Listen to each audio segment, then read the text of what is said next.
Rasulullah, salamun alaihi. Ya Habiballah, salam alaihi. Nadrah ilayya ya Rasulullah, atfan alayya Habiballah.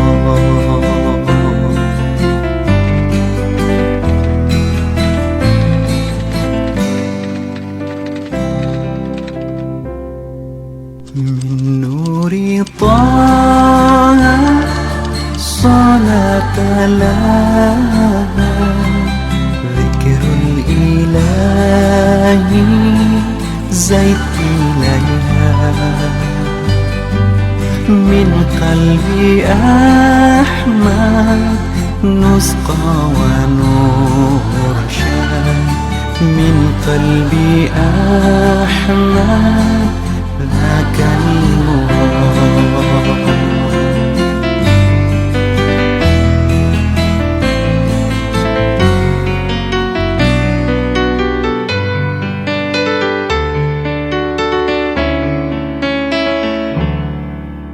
Kekasih Allah juga semesta, sholawat salam kita semua ala Rasulillah wa ala alihi wa man wala. Rabbi shrah li sadri wa yassir li amri wa hlul 'uqdatam min lisani yafqahu qawli. Subhanaka la ilma lana illa ma 'allamtana innaka antal alimul hakim. Amma ba'd.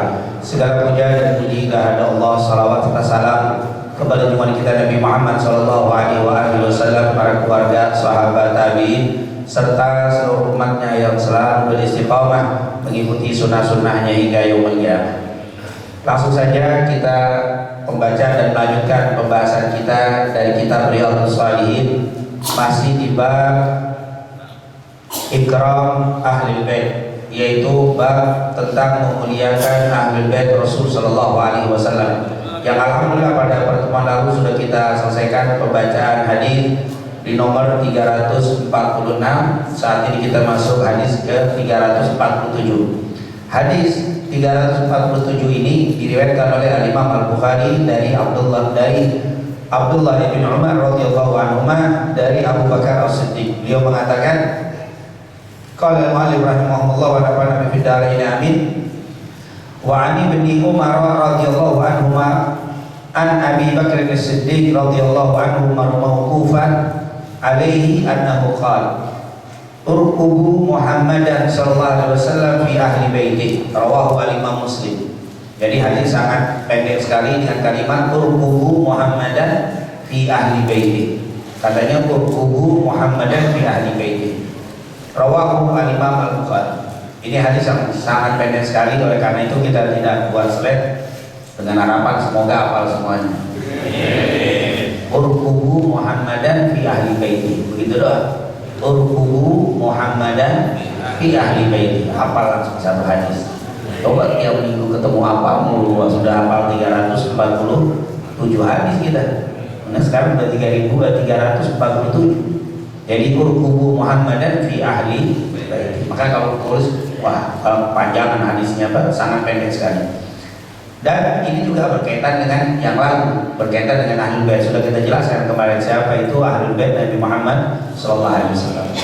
Ini adalah hadis yang sangat singkat. Dikatakan di situ, Ani bin Umar, dari Abdullah bin Umar radhiyallahu anhu. Ini sudah kita jelaskan Abdullah bin Umar, yaitu seorang sahabat yang ayahnya sahabat juga, yaitu Umar bin Khattab. Dan Abdullah ini sudah kita sebutkan salah satu nama Abdullah yang kecil-kecil, ada 4, dan termasuk yang paling banyak memberikan fatwa, yaitu dari sahabat Abdullah banyak memberikan fatwa, diantaranya beliau, yaitu yang dikenal dengan Abadillah. Jadi kalau kita disuruh sebutkan nama-nama sahabat yang bernama Abadillah, Abadillah berjama dari Abdullah. Kalau satu Abdullah, kalau banyak Abadillah atau Ibad. Itu jadi Abadillah ini adalah Abdullah bin Umar, Abdullah bin Abbas, Abdullah bin Amr bin Al-As, kemudian Abdullah bin Zubair bin Awam. Itu Abdullah, jadi 4 tuh sahabat kecil namanya semuanya Abdullah. Dari Abdullah bin Umar, Abdullah bin Amr bin As, Abdullah bin Abbas, Abdullah bin Zubair bin Awam. Nanti ada Abdullah gede tapi nggak dimasuk, masa seperti Abdullah bin Mas'ud, itu juga ada tapi tua dia. Kemudian juga ada Abdullah bin Abi Quhafah, tapi itu tidak termasuk. Yang disebut Abah tidak 4. Kenapa disebut 4 ini? Karena sahabat-sahabat yang namanya Abdullah kecil-kecil semuanya, termasuk Abdullah bin Umar, Abdullah bin Amr bin As, Abdullah bin Zubair bin Awam, Abdullah bin Abbas. Ini salah satunya, dan ini sudah kita sebutkan dan sudah kita bahas pada pertemuan sebelumnya. Ini kalau tidak salah, saya ingat pembahasan Abdullah bin Umar ini waktu kita berada di Asafiyah, di Masjid di Tasyabiyah situ ya, Nurul Huda. Ya. Itu di situ kita bahas tentang Abdullah bin Umar. Yang kata seandainya kau melihat Abdullah bin Umar bagaimana mengikuti Nabi, lakul talahu majnun, kau akan katakan Abdullah bin Umar kayak orang gila. Bangsa kalau dia jalan diem, kadang-kadang duduk. Waktu ditanya kenapa setiap engkau lewat di tempat ini diem, Bu, saya pernah jalan sama Nabi di tempat ini berhenti. Maka setiap saya lewat di tempat ini saya berhenti, ikuti Rasul. Kenapa kamu duduk di tempat ini? Dulu di sini ada pohon. Nabi pernah berteduh di sini. Jadi saya kalau lewat di sini saya duduk walaupun pohonnya nggak ada. Itu saking ikutin jalan. Nah, ini pernah kita singgung tentang Abdullah bin Umar. Apa kata Abdullah bin Umar? An Abi Bakr, dari Abu Bakar radhiyallahu an mauqufan. Jadi ini cerita dari Abdullah bin Umar tentang Abu Bakar. Jadi ini pembicaraan Abu Bakar. Oleh karena itu disebut mauqufan. Mauqufan berarti sampai ke Abu Bakar. Jadi ini bukan hadis, tapi ini perkataan Abu Bakar As-Siddiq, maka disebut mauquf. Jadi walaupun disebut hadis karena ini berada di kitab Sahih Bukhari. Jadi ini kalau ini perkataan urqubu Muhammad dan fi ahli baiti, hadis bukan, sebenarnya bukan hadis, tapi itu perkataan Abu Bakar As-Siddiq yang berada di dalam kitab Sahih Al-Imam Al-Bukhari. Jadi ini mauquf ya. Mauquf itu artinya hanya sampai ke Abu Bakar, sampai ke sahabat, enggak sampai ke Nabi. Jadi ini urqubu Muhammad dan fi ahli baiti adalah perkataan Abu Bakar As-Siddiq radhiyallahu anhu. Dan Abu Bakar ini tentunya berbicara seperti ini bukan akal-akalan beliau, tapi karena beliau melihat dan mendengar Nabi sering sekali mengingatkan kepada umatnya, kepada para sahabat untuk hati-hati, cintai Ahlul Bait, hati-hati, hormati Ahlul Bait, hati-hati jangan kau sakiti Ahlul Bait. Akhirnya Abu Bakar langsung bilang urqubu Muhammadan fi ahli baiti. Nah, nanti artinya itu, nanti intinya hati-hati kamu terhadap Ahlul Bait, hormati dia, cintai dia. Itu karena Abu Bakar ngambil dari apa? Dari hadis yang banyak. Nah inilah maka Abu Bakar. Jadi ini perkataan Abu Bakar. Abu Bakar As-Siddiq tentunya kita sudah kenal semua. Siapa Abu Bakar As-Siddiq? Abu Bakar As-Siddiq ini yang kita kenal adalah Khalifah Rasul Sallallahu Alaihi Wasallam, kepala negara sebagai pengganti Nabi Muhammad Sallallahu Alaihi Wasallam. Biografi singkat Abu Bakar, beliau lahir 3 tahun, ada yang mengatakan 2 tahun 8 bulan atau 2 tahun lebih. Ya kalau bahasa hitungannya gampang, 3 tahun setelah kejadian Abraham, yaitu setelah kejadian pasukan Abraham dihancurkan oleh Allah. Kan Nabi Muhammad lahirnya pas tahun dihancurkan Raja Abraham. Dia 3 tahun kemudian lahir. Makanya umur Abu Bakar dengan umur Rasul bedanya berapa? 3 tahun. Abu Bakar lebih muda. Oleh karena itu nanti saat sudah mulai dewasa, Abu Bakar dengan Rasul tuh main bareng, sepantaran kalau bahasa kita, seumuran, hanya beda 3 tahun. Ini Abu Bakar. Dan Abu Bakar itu sebelum masuk Islam ada yang mengatakan namanya Abdul Ka'bah. Namanya sebelum masuk Islam namanya Abdul Ka'bah. Jadi hambanya Ka'bah. Lalu Rasulullah SAW mengganti dengan apa? Abdullah. Jadi namanya aslinya Abdullah, cuman lebih dikenal dengan panggilannya siapa? Abu Bakar. Abu Bakrin. Bakar itu, Bikr itu adalah gadis. Jadi Abu Bakrin berarti ayahnya gadis. Jadi Abu Bakar. Jadi itu namanya kunyah. Nah, kunyah itu kalau kita punya anak tiga, yang paling gede misalkan Muhammad, maka saya bisa dipanggil Abu Muhammad. Itu, atau saya punya anak perempuan, siapa yang paling besar anak perempuan saya namanya Jamilah misalkan, berarti saya bisa dipanggil Abu Jamilah, bapaknya Jamilah. Ini dipanggil Abu Bakar. Jadi apa Abu Bakar? Bapaknya gadis. Mungkin dia waktu itu punya apa? Gadis, dan memang istrinya Rasul yang gadis satu-satunya siapa? Aisyah. Aisyah itu anak siapa? Anaknya Abu Bakar. Anaknya Abu Bakar satu-satunya gadis istrinya Rasul Aisyah. Lainnya semuanya apa? Janda. Jadi maka disebut Abu Bakar. Ini panggilan. Tapi nama aslinya Abdullah. Walaupun kita jarang kenal tuh namanya. Taunya Abu Bakar. Nah, Abu Bakar siapa ya? Abu Bakar. Demikian Abu Bakar namanya. Abu Bakar itu kunyah. Jadi yang aslinya adalah Abdullah. Dulunya Abdul Ka'bah. Abu Bakar perawakannya, Aisyah pernah menceritakan kepada kepada tabi'in yang belum pernah ngalamin Abu Bakar, ditanya bagaimana sih bentuk ayahmu itu Abu Bakar. Dia kan terkenal orang yang pertama masuk Islam dari laki-laki kan dia, dan perannya terkenal, maka banyak yang pengen tahu bentuknya. Ternyata Abu Bakar itu diceritakan Abu Bakar itu orangnya kurus. Abu Bakar orangnya kurus. Jadi Abu Bakar itu orangnya kurus. Ininya sedikit kulitnya yang di mukanya. Berarti emang kurus. Jadi bukan hanya badan, ini juga kan ada orang kurus pipi tebal. Ini nggak bikin juga apa? Tirus namanya, ya, tirus. Pokoknya orang yang kurus tinggi, orang kurus dan ganteng tentunya. Jangan dibilang kurus kayak siapa, jelek enggak, ganteng tetap Abu Bakar. Ganteng, kurus orang. Bahkan kalau di antara kaumnya orang bisa lihat yang paling kurus itu rata-rata Abu Bakar, ketahuan. Jadi memang orangnya itu kurus. Lain dengan Umar itu orangnya apa? Gede. Kalau yang gendut Abu Dar. Nanti Abu Dar paling orang gendut. Kalau gendut itu wah apa? Makan tempat. Itu Abu Dar Al-Ghifari. Ya malu Abu Dar Al-Ghifari kan pernah kita ceritain perampok besar itu dulunya sebelum Islam. Tapi kalau Abu Bakar memang kurus, putih, kurus orangnya. Nah ini katanya lembut orangnya, kurus, lembut, ya wajar. Jadi sesuai dengan fisiknya, Abu Bakar itu sifatnya lemah lembut, kalem, gampang nangis. Abu Bakar modelnya berbeda dengan Umar bin Khattab. Ini Abu Bakar As-Siddiq. Jadi bayang itu Abu Bakar itu kurus, tinggi, gampang nangis, putihan, dan lembut kalau ngomong lembut. Bahkan kata para sahabat, kami kalau dengar Abu Bakar ngomong sama Rasul kayak bisik-bisik, ngomong kayak bisik-bisik. Jadi kalau nggak bakal dengar omongan dia kalau sama Rasul, nggak bakal dengar. Bukan bisik-bisik, emang ngomong kalau ngomong Abu Bakar.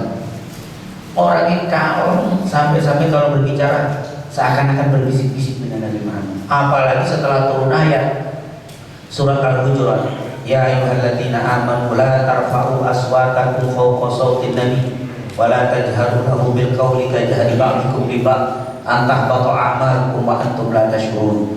Hei orang-orang yang beriman, jangan kau keraskan suaramu di depan Nabi, dan jangan kau panggil Nabi seperti kau memanggil salah seorang di antara kalian. Jangan-jangan kalau kau melakukan itu akan digugurkan amal-amal, sementara kau tidak merasakan gugurnya amal. Akhir turun ayat itu tambah lagi gak kedengeran. Kalau ngomong yang bisik-bisik ngomongnya pelan, takut dia dengan ayat ini. Padahal sebelum turun ayat ini udah pelan, tambah turun apa? Ayat ini. Itu Abu Bakar As-Siddiq. Jadi bisa kita bayangin, jangan dibayang Abu Bakar sombong, enggak, kurus, pipinya hampir tidak ada dagingnya, maksudnya sakit virus ya kurus. Tapi bukan kurang makan. Ada orang yang kurus emang kurang apa?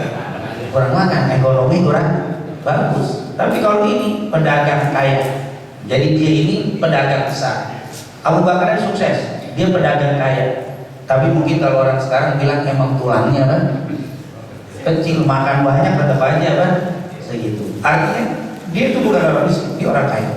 Abu Bakar ini orang kaya yang juga dipercaya sama orang-orang jahiliyah untuk nitipin dagangan. Karena memang orang-orang percaya ini nitipin dagangan seperti Rasulullah SAW.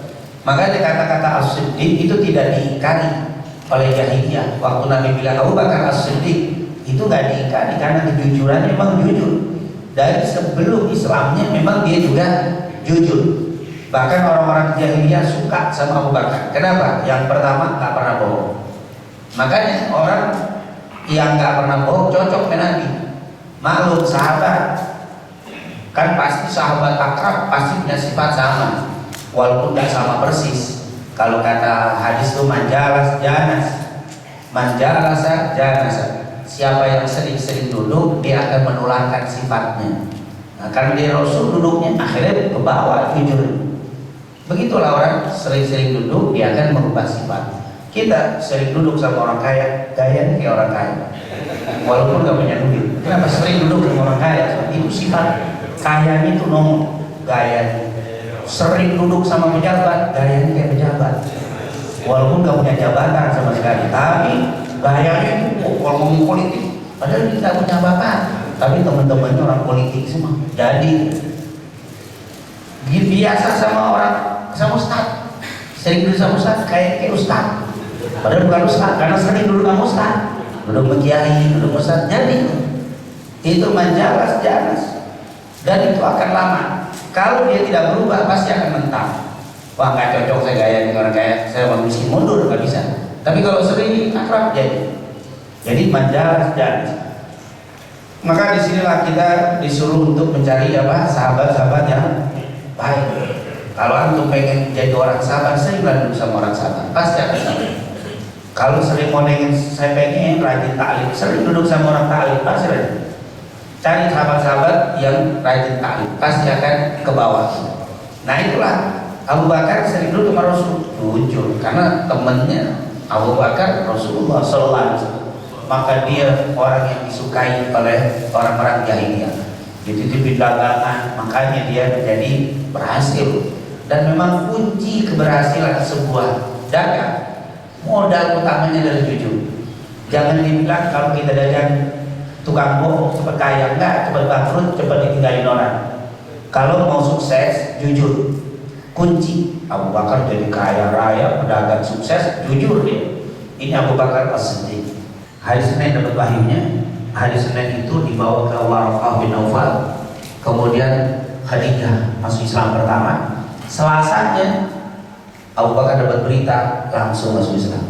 Jadi yang pertama masuk Islam dari laki-laki adalah siapa?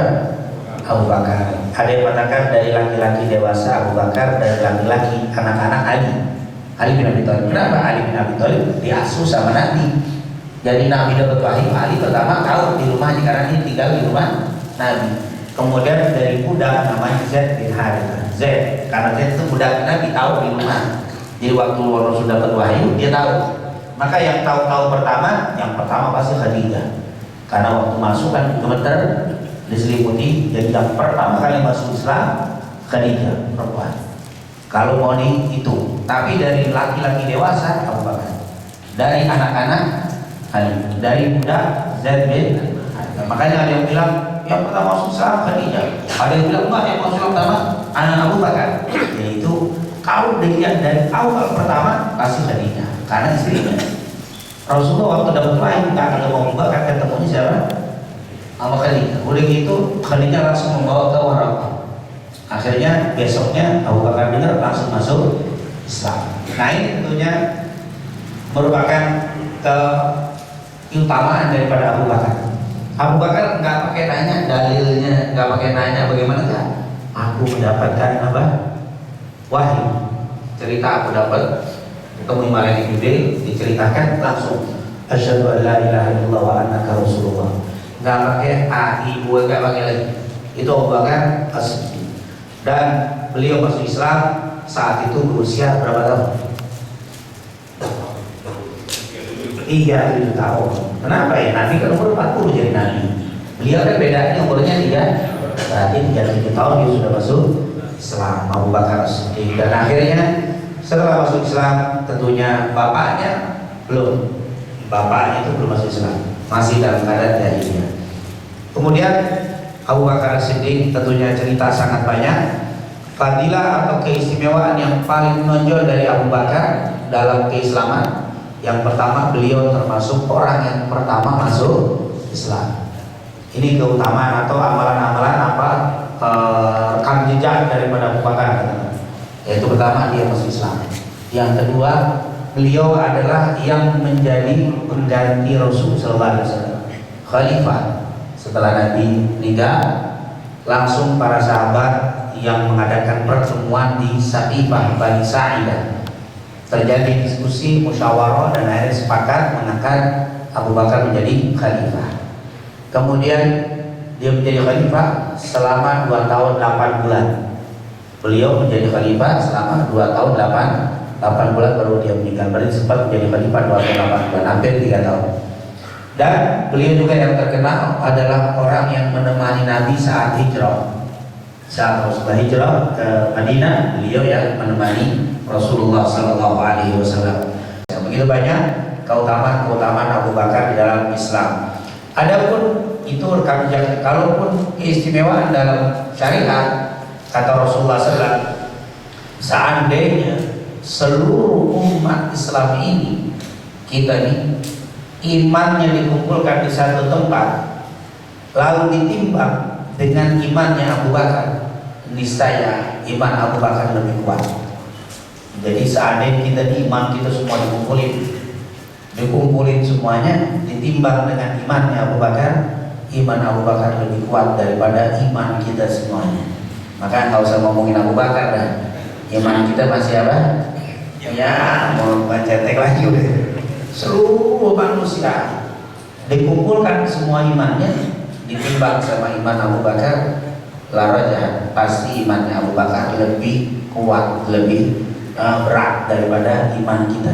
Dan juga yang istimewa, beliau adalah mertuanya Nabi Muhammad SAW, karena putri beliau yang bernama Aisyah radhiyallahu anha menikah dengan Nabi kita Nabi Muhammad SAW. Dan Abu Bakar As-Siddiq ini merupakan orang yang sangat mencintai Ahlul Bait Nabi Muhammad. Kenapa? Karena dia tahu betul bagaimana hadis-hadis Rasulullah untuk mencintai Ahlul Bait sangat banyak. Yang kedua, beliau itu cinta kepada Rasul. Karena cintanya kepada Rasul membawa dia cinta kepada keluarga Rasul. Itu namanya orang cinta.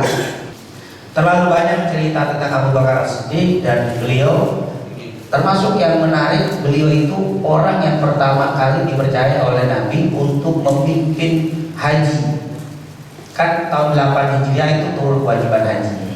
Nabi nggak bisa berangkat karena Nabi masih mengurus negara, Nabi masih mengurus umat.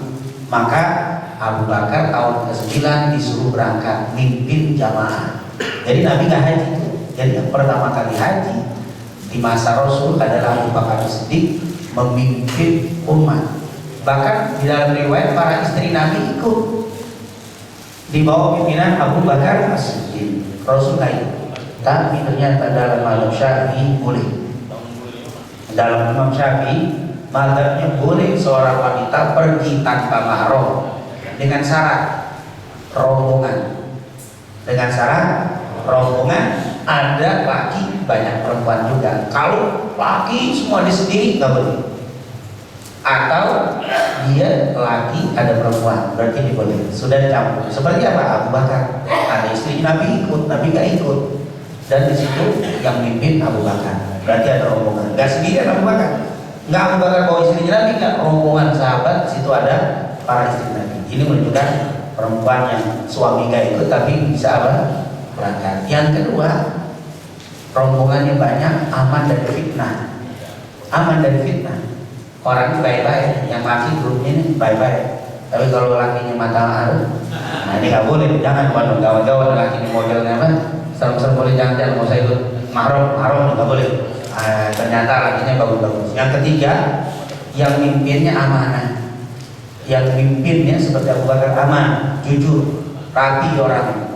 Nah, itu diperbolehkan. Tapi kalau tidak, maka tidak boleh. Harus ada mahram. Nah inilah dalil mazhab Imam Syafi'i kenapa diperbolehkan seorang wanita berangkat haji dan umroh tanpa mahram, pakai dalil Abu Bakar As-Siddiq waktu bawa rombongan haji. Rasulullah tidak ikut, para istri ikut, dan banyak para wanita, tapi harus syarat-syarat tadi yang maka dari sini para ulama mengatakan bahwa bagi orang yang memiliki umat banyak, apalagi negara, maka tidak dianjurkan untuk berhaji berkali-kali. Kenapa? Mengurus umat lebih penting daripada apa? Kenapa haji berkali-kali? Haji pertama wajib, tapi kedua, ketiga itu adalah sunnah. Begitu juga umroh. Ketika kita punya umat banyak dan kemaslahatannya lebih besar, maka umrohnya ditunda, tapi menjaga umat lebih afdal. Itu adalah dijelaskan oleh para ulama. Karena Rasulullah ternyata seumur hidup hanya sekali. Umroh hanya 4 kali seumur hidup. Kenapa? Karena ngurusin umat. Tapi kalau nggak ngurusin umat, ngurusin bisnis tinggal dulu dah. Haji umroh kali-kali nggak apa-apa. Kenapa? Oh, bisnis ditinggalin juga kan aman. Tapi kalau umat jangan, karena umat itu lebih penting, aujab, lebih wajib daripada yang 63 sama sama Nabi. Karena dia lahir 3 tahun sebelum Nabi. Nabi lahir 3 tahun kemudian Nabi dan Abu Bakar lahir. Meninggalnya 3 tahun setelah Nabi. Berarti kan pas umurnya.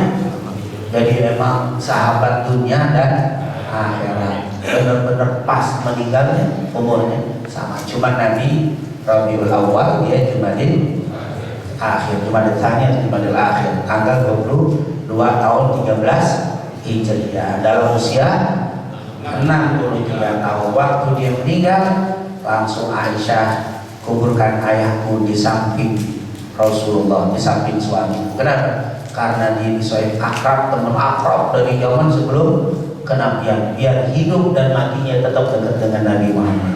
Akhirnya dikuburlah dia di samping makam Rasulullah SAW. Jadi kalau kita ziarah ke Madinah, kita sholat di Masjid Nabawi, jangan lupa ziarah ke kuburan Rasul, dan setelah salam kepada Rasul jangan lupa salam kepada Abu Bakar As-Siddiq, karena beliau ada di sisi Rasulullah SAW.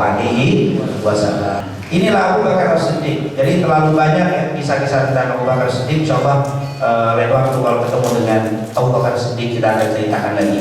Yang terakhir dari Abu Bakar As-Siddiq radhiyallahu anhu mauqufan. Nah, mauqufan itu artinya tadi perkataan ini hanya sampai ke Abu Bakar, tidak sampai ke Rasul. Jadi ini bukan hadis namanya, mauquf. Jadi kalau namanya mursal, nanti ada namanya mursal itu, jadi juga nggak nyambung ke Rasul. Mauquf tidak nyambung ke Rasul. Tapi kalau bahasa kita marfu'an, nah, marfu berarti nyambung ke Nabi. Misalkan dari Abdullah bin Umar, dari Abu Bakar, marfu'an berarti itu perkataan Nabi. Tapi kalau mauquf itu tidak, bukan perkataan Nabi. Ini Abu Bakar ahlinya dalam agama. Tidak ada orang yang lebih ahli dalam bidang agama melebihi Abu Bakar setelah Nabi Muhammad SAW. Kenapa giliran sahabatnya ngomongin, bukan hadis. Kalau hadis saya pegang, bukan hadis, cuma kalau ulama. Begitu tuh, itu kurang ajarnya itu apa? Giliran urusan rumah kata Pak Insinyur, itu percaya banget sama Insinyur.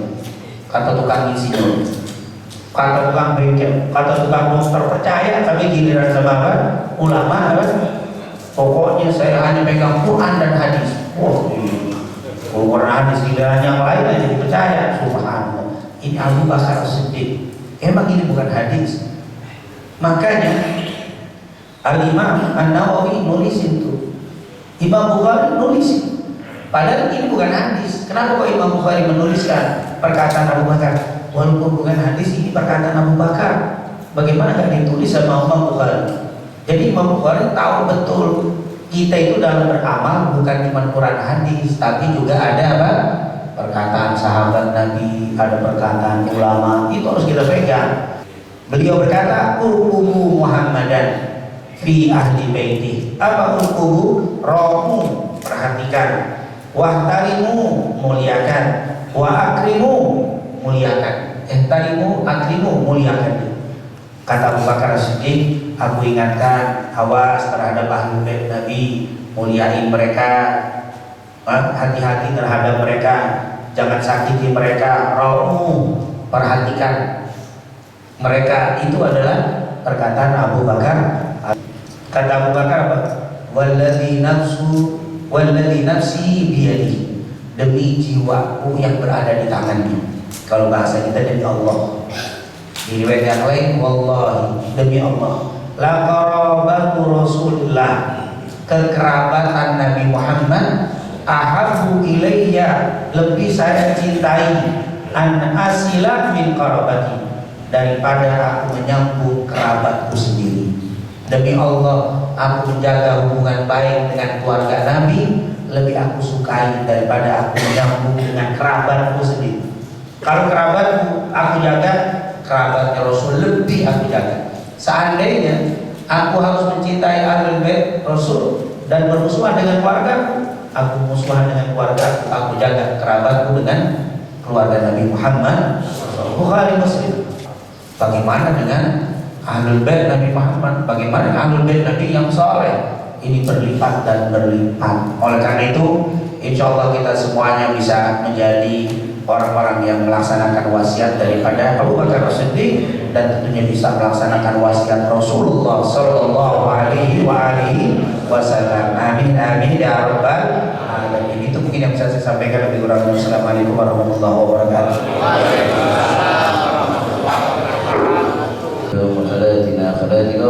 شيخنا وشيخ خصوصا إلى أرواح أهل البلد من المسلمين والمسلمات والمؤمنين والمؤمنات أن الله يغفر لهم ويرحمهم ويعلي درجة في الجنة ويرفعنا بأسرارهم وأنوارهم وعلومهم في الدين والدنيا والآخرة. الفاتحة.